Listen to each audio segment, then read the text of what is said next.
Mirchi Bangla originals, আসল গল্পের আড্ডা।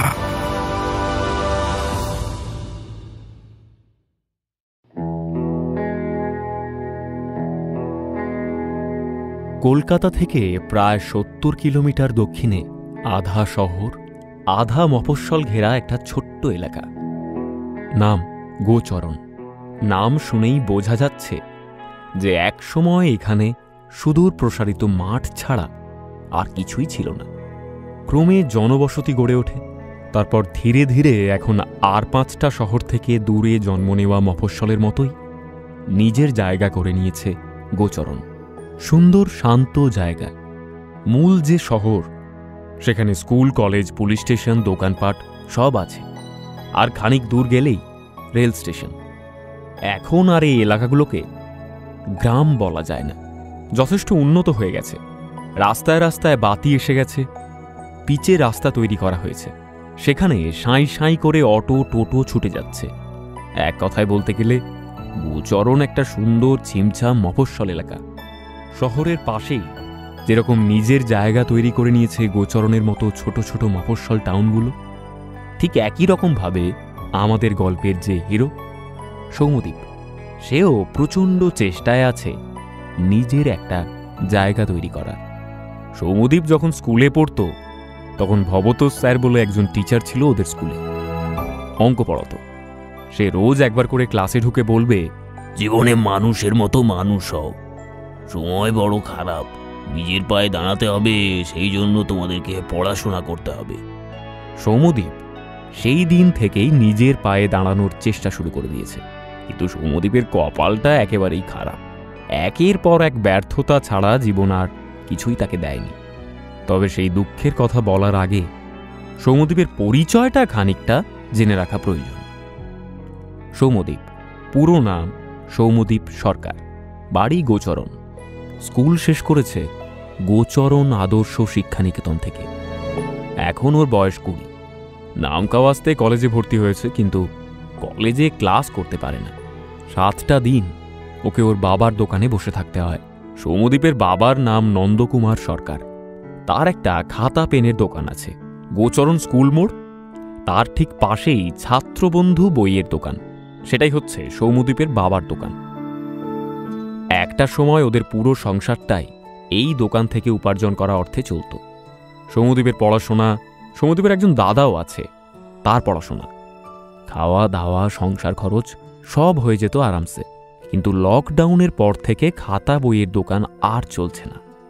নন্দবাবুর যে ব্যবসা একটা সময় প্রত্যেক মাসে প্রায় ২০-৩০ হাজার টাকা প্রফিট করত, তা ক্রমে লসে চলতে শুরু করেছে। নন্দবাবু প্রথম ভেবেছিল এটা সাময়িক লস, ম্যানেজ হয়ে যাবে, সেই জন্য বেশ কিছু টাকা ধার নিয়ে ফের ব্যবসা ঢালে, কিন্তু সেটা লসেই যায়। আর তখন থেকেই সৌম্যদীপ আর ওর পরিবারের ওপর খারাপ সময়ের অন্ধকারের মেঘ ঘনিয়ে আসে। সৌম্যদীপ যখন স্কুলে পড়ছে ক্লাস 11-এ, তখন ও ঠিক করেছিল যে ও বড় হয়ে কবি হবে। কিভাবে কবি হওয়া যায় সেই বিষয়েও কোথা থেকে একটা বই জোগাড় করে এনেছিল। রাত দিন ওই বইটা পড়ে ও নিজেকে এবং ২-১জন বন্ধুকে কনভিন্সড করতে পেরেছিল যে কবি হওয়াটাই সৌম্যদীপের জন্য একদম ঠিকঠাক একটা কাজ। কিন্তু ওই যা ভাবা হয় তার বাস্তবে হয়ে ওঠে না। সৌম্যদীপও কবি হতে পারল না। বাড়ির অবস্থা তখন খুব খারাপ। বাবার দোকানটা একেবারেই চলছে না। দাদা কয়েকটা টিউশনি করে যা কামাচ্ছে তা দিয়ে কোনো মতে সংসার চলছে। এই রকম পরিস্থিতিতে কবি হতে চাওয়াটা বিলাসিতা। তাই চাঁদ, ফুল, তারা দেখে কবিতা লেখার বদলে সৌম্যদীপ একের পর এক চাকরির জন্য দরখাস্ত লেখা শুরু করল। এই হলো সংক্ষেপে সৌম্যদীপের জীবন কাহিনী। এবার আমরা সোজা চলে যাব সৌম্যদীপের বাড়ি। দেখা যাক সৌম্যদীপ কি করছে। গোচরণে নন্দবাবুর বেশ একটা রেপুটেশন আছে, তাই টুকটাক টাকা পয়সা চাইলে লোকজন মুখের ওপর না করতে পারে না। এরকম বেশ কিছু জনের কাছ থেকে টাকা জোগাড় করে বেশ কিছু বই কিনে এনেছেন নন্দবাবু কলেজ স্ট্রিট থেকে। খুব আশা করেছিলেন যে এগুলো অন্তত বিক্রি হয়ে যাবে, কিন্তু ওনার আশায় জল ঢেলে একটাও বই এখনো অবধি বিক্রি হয়নি। তাই সকাল থেকে নন্দবাবুর মন মেজাজ ভীষণ খারাপ। দোকান বন্ধ করে দুপুরে বাড়ি ফিরেই নন্দবাবু তাড়স্বরে হাঁক পাড়ে, খেতে দাও, খিদে পেয়েছে। নন্দবাবুর স্ত্রী অনিতা দেবী চুপচাপ শান্ত প্রকৃতির মানুষ। ওর স্বামীর যে অল্পতেই মাথা গরম হয়ে যায় তা উনি ভালো মতোই জানেন। তাই সবসময় নন্দবাবুর মন জুগিয়ে চলেন, যা ফরমায়েশ করেন সঙ্গে সঙ্গে করে দেন। কিন্তু আজ নন্দবাবু কখন বাড়ি ঢুকল অনিতা দেবী তা খেয়াল করেননি। রান্নাঘরের আওয়াজে শুনতে পাননি যে নন্দবাবু খাবার জন্য হাঁক পাড়ছে। ওইদিকে নন্দবাবু ঘরের ভেতর ঢুকে চেয়ারে বসে চোখ বুজে ভাবতে থাকে, কি করলে আবার ওই দোকানটা ঠিকমতো চালু করা যাবে। বিক্রিবাট্টা কমেছে এর একটা কারণ হচ্ছে স্কুলের আশেপাশে ছাত্রবন্ধু ছাড়াও আরও বেশ কয়েকটা খাতা পেনের দোকান খুলেছে। সেখান থেকে ওই দোকানগুলো কাস্টমার ভাঙিয়ে নিচ্ছে। আর তাছাড়া নন্দবাবুর বয়স হচ্ছে, ও একা হাতে সবটা সামলাতে পারে না। সেই জন্য ছোট ছেলেকে বলে দোকানে গিয়ে বসতে, কিন্তু সে আর বাপের কথা শুনলে হয়। এই ভাবতে ভাবতেই নন্দবাবুর মনে হয় ছোট ছেলেকে সে আজ সকাল থেকে একবারও দেখেনি। দোকানে যে যায়নি তা তো স্পষ্টই, তাহলে অকর্মণ্যটা করছে কি? এই ভেবে নন্দবাবু ছোট ছেলের ঘরের সামনে যায়। গিয়ে দেখে দরজা বন্ধ। জানলা দিয়ে উকি মেরে দেখে ছোট ছেলে খাটের ওপর হাত পা ছড়িয়ে ঘুমোচ্ছে। আর এই দৃশ্য দেখে নন্দবাবুর মাথা নিমেষে গরম হয়ে গেল। বাজখাই গলায় চিৎকার করে বলল, এই অপদার্থ, দুপুরবেলা পড়ে পড়ে ঘুমানো হচ্ছে, কাজ বাজ নেই, আর শুধু ঘুম আর ঘুম। এই ওঠ, ওঠ বলছি, দরজা খোল। কি হলো? এই কথা কানে যাচ্ছে না, দরজা খুলতে বলছি তো, দরজা খোল, নয়তো এই দরজা ভেঙে কিন্তু সেই কাঠ দিয়ে তোর পিঠ আমি ভাঙবো। সকাল থেকে একবারও দোকানে যাওয়ার সময় হলো না লাট সাহেবের, এদিকে পড়ে পড়ে ঘুমোচ্ছে। কি হলো কি? কথা কানে যাচ্ছে না? একটানা এতগুলো কথা বলে নন্দবাবু থামে। প্রচণ্ড রেগে গেছে, হাঁপাচ্ছে আর রাগে ফুঁসছে। ওদিকে সৌম্যদীপ দিব্যি ঘুমোচ্ছিল, তা না কোথা থেকে বাবা এসে চিৎকার জুড়েছে। সৌম্যদীপ চোখ খুলে দেখে ঘড়িতে সময় দুপুর 2:30। স্নান খাওয়া কিচ্ছু হয়নি, সকাল থেকেই ল্যাদ লাগছিল, তাই শুয়েই ছিল সারাদিন। কিন্তু এই সুখ আর বাপের সহ্য হবে কেন? মনে মনে গজগজ করে সৌম্যদীপ, একটু শান্তিতে ঘুমোতেও দেবে না। সৌম্যদীপ বিছানা ছেড়ে উঠে দরজার দিকে এগোয়। এর মধ্যে নন্দবাবু আবার ডাকতে শুরু করেছে, কি হলো ডাকে? এই তো লজ্জা করে না? এত বড় একটা ছেলে হয়ে এখনো বাপকে সংসারের জন্য রোজগার করতে হয়, নিজে তো কাজবাজ কিছু দেখতে পারিস, সেই মুহূর্ত তো নেই। কি হলো? এই এই জানোয়ার ছেলে, কি হলো? কথা কানে যাচ্ছে না, দরজা খুলতে বলছি তো। এত চেঁচামেচি শুনে সৌম্যদীপের মা এসে হাজির। নন্দবাবু তখন রেগে ফুঁসছেন, আর অনিতা দেবী স্বামীর মাথা ঠান্ডা করার যথাযথ চেষ্টা করছেন। কিরে, দরজা খুলছিস না কেন? তুমি থামো না, খুলছে তো। আর তুমি মাঝে কথা বলো না। অপদার্থ ছেলে হয়েছে একটা, এত বছর বয়স হয়ে গেল, পড়ে পড়ে ঘুমাচ্ছে দুপুর 2:30টার সময়। এইসব চলার মাঝেই সৌম্যদীপ অবশেষে ঘরের দরজা খোলে। চোখে মুখে তখনও ওর ঘুম লেগে আছে। বিরক্ত গলায় জিজ্ঞেস করে, কি হয়েছে বাবা, এত চিৎকার করছো কেন? সৌম্যদীপের এই কথা শুনে নন্দবাবু আরো ক্ষেপে ওঠে, দাঁত কিড়বিড় করে বলে, এই দেখো ছেলের সাহস দেখো, আবার জিজ্ঞেস করছে চেঁচাচ্ছি কেন? বলি বয়স তো যথেষ্ট হলো, নিজে তো একটা চাকরি বাকরি কিছু জোগাড় করতে পারলি না। নিজের বাপের একটা বইয়ের দোকান আছে, সেখানে সকাল বিকেল তো বসা যায়, হ্যাঁ? ব্যবসাটা শেখা যায় তো নাকি? কিছুই করবেন না লাট সাহেব, পায়ের ওপর পা তুলে বসে বসে খাবে বাপের পয়সায়, বাপ মুখ দিয়ে রক্ত বার করে এনে খাওয়াবে ওদেরকে। আর কিছু বলতে গেলে মুখে চ্যাটাং চ্যাটাং কথা, আবার বলছে কেন চেঁচাচ্ছি আমি।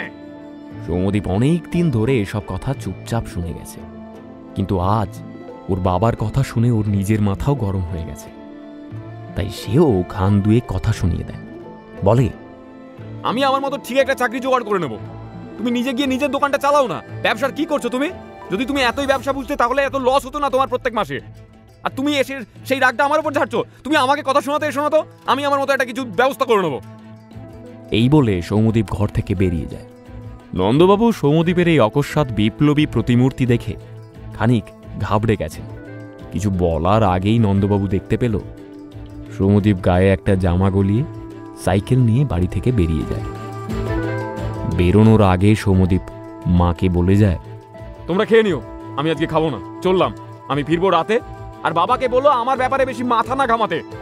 চাকরি আমি ঠিক একটা জোগাড় করে নেবো, আমি চললাম।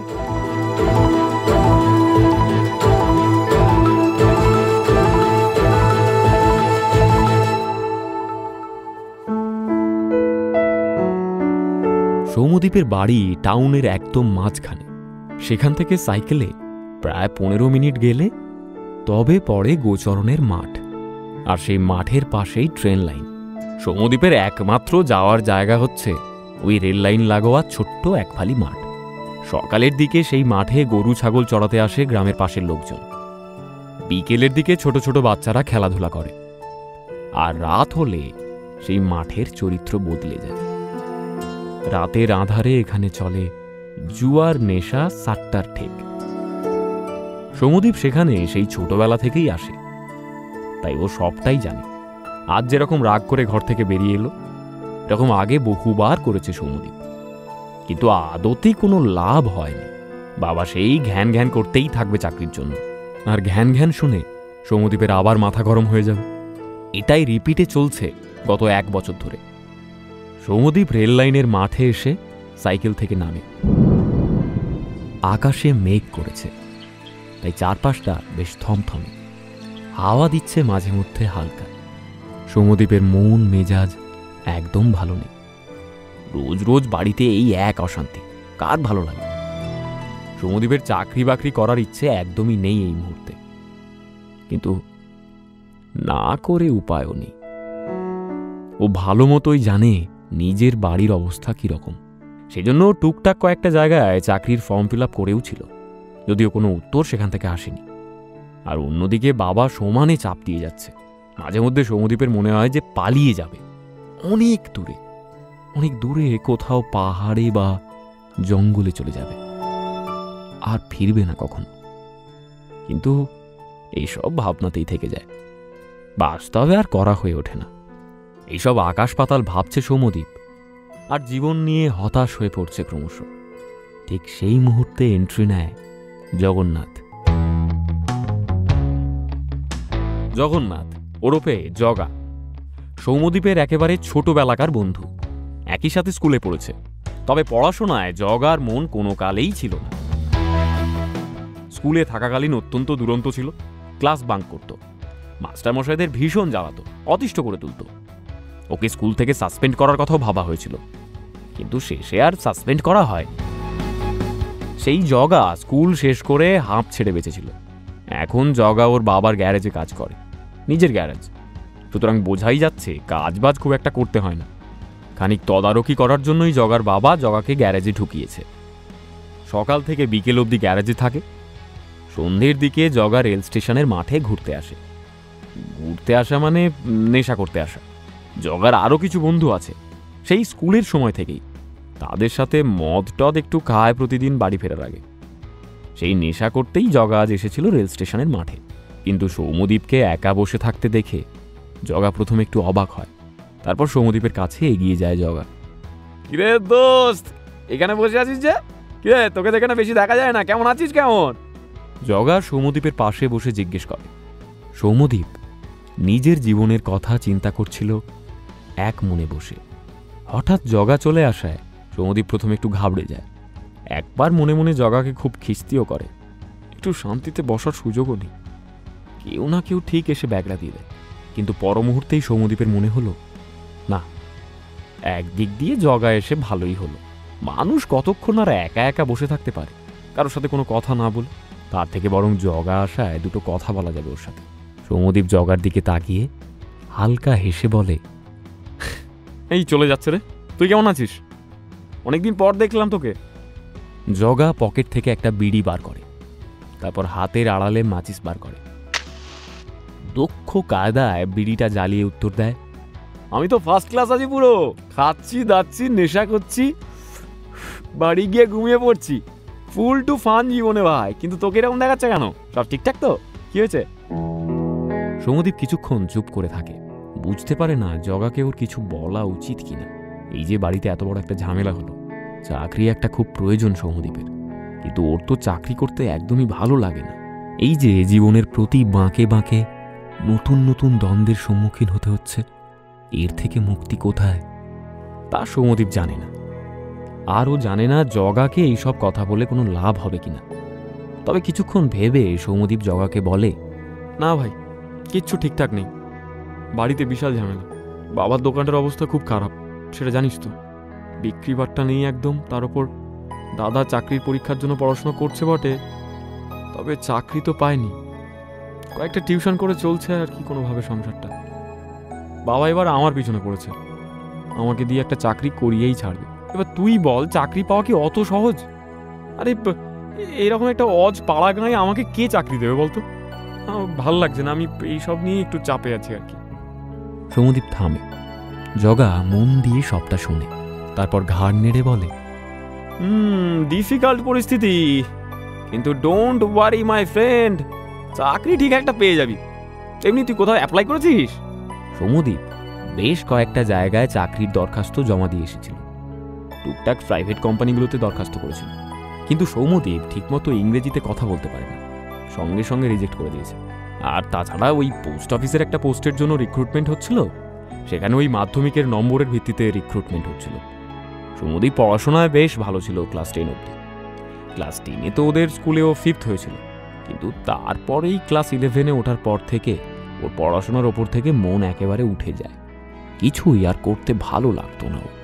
কিন্তু 10-এ রেজাল্ট ভালো থাকায় পোস্ট অফিসের ওই পোস্টটার জন্য অ্যাপ্লাই করে দিয়েছিল। তা প্রায় 1 মাস হয়ে যাবে, কিন্তু এখনও কোনো রিপ্লাই ওদের থেকে পাওয়া যায়নি, তাই ওটাকেও সৌম্যদীপ বাতিলের খাতাতেই রেখে দিয়েছে। সৌম্যদীপ দীর্ঘশ্বাস ফেলে জগার কথার উত্তরে বলে, বেশ কয়েকটা জায়গায় অ্যাপ্লাই করে রেখেছিলাম ভাই, কিন্তু কোনো লাভ হয়নি, দেখা যাক না কি হয়।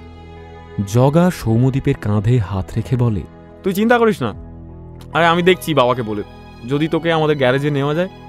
কিন্তু তুই তো পড়াশোনাতে ভালো ছিলি রে, কেন এসব গ্যারেজে ফ্যারেজে চাকরি করি বলতো?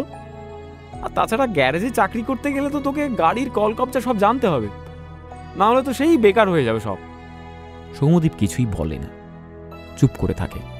কোনো চাকরি করার ইচ্ছেই ওর নেই এখন, নেহাত চাপে পড়ে করতে হবে, তাই সে চাকরির খোঁজ করছে। সৌম্যদীপের আর ভালো লাগছে না, হাত ঘড়িতে সময় দেখে, সন্ধে 6:30 বাজে। চারপাশে ঝুপ করে অন্ধকার নেমে এসেছে। দূরে কিছুক্ষণ পর পর রেলগাড়ি চলে যাওয়ার শব্দ ভেসে আসছে। না, বাড়ি ফেরা প্রয়োজন। দুপুরে কিচ্ছু খাওয়া হয়নি। বাবার ওপর রাগ করে কিছু না খেয়েই সৌম্যদীপ বাড়ি থেকে বেরিয়ে এসেছিল। এখন বাড়ি গিয়ে খেতে হবে। বাবা এতক্ষণে নিশ্চয়ই দোকানে চলে গেছে। সৌম্যদীপ উঠে দাঁড়ায়। আর চলি রে জগা, আবার দেখা হবে। বাড়িতে না বলেই বেরিয়ে গেছিলাম, বুঝলি তো। জগা কিছু বলার আগেই সৌম্যদীপ সাইকেল নিয়ে এগিয়ে যায়। দূরে অন্ধকারের মধ্যে জগা মিলিয়ে গেল। মনে মনে ভাবে সৌম্যদীপ, বাড়ি ফিরে এখন কিছুক্ষণ তো অন্তত সবকিছু শান্ত থাকবে, কিন্তু রাতে বাড়ি ফিরে বাবা আবার সেই চাকরি নিয়ে খোঁটা দেবে। দূর, বিরক্তি লেগে গেল।